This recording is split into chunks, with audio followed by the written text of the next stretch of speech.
Chapter 7. The Burning of the Books. The Dragon King watched the bonfire as it blazed up toward the sky. Around the fire the air was thick and wavy.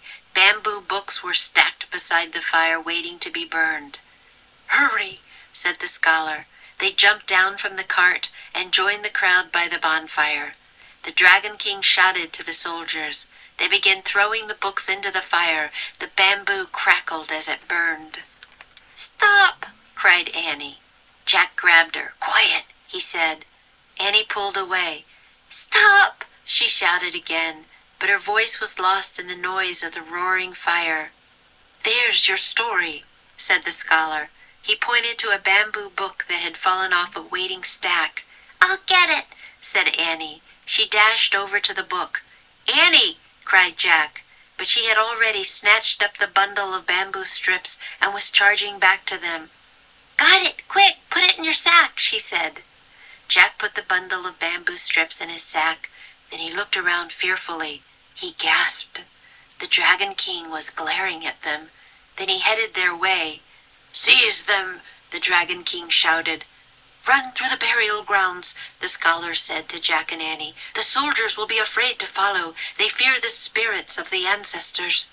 "Thanks," said Jack. "Thanks for everything." "Good luck," cried Annie. Then she and Jack took off. Soldiers shouted after them. An arrow whizzed by. But Jack and Annie kept running. They ran down the path to the burial grounds. They jumped over the low brick wall and ran between the huge mounds of earth. Suddenly arrows filled the air around them. The archers were shooting from the tower. "Look!" cried Jack. There was a doorway in one of the mounds. Jack and Annie ducked inside. They were in a long hall lit with oil lamps. "It's so quiet," said Annie. She walked down the passageway.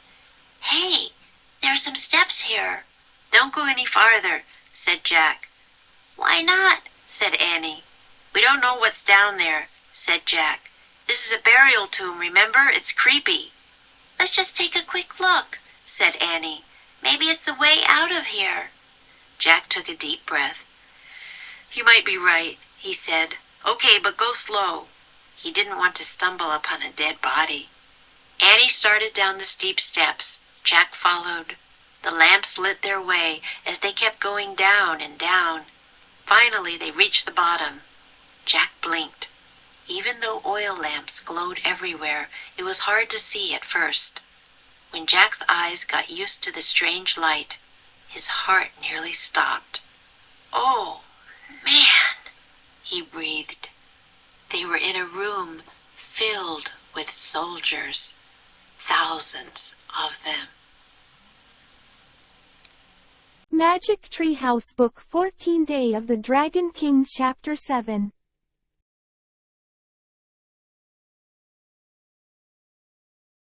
Blaze up. The Dragon King watched the bonfire as it blazed up toward the sky.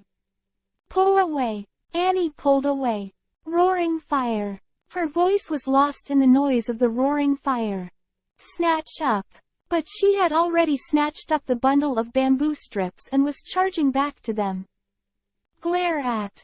The Dragon King was glaring at them. "Whiz by." An arrow whizzed by.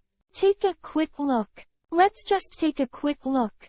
"Stumble upon." He didn't want to stumble upon a dead body. "Get used to." When Jack's eyes got used to the strange light, his heart nearly stopped. "It's now or never."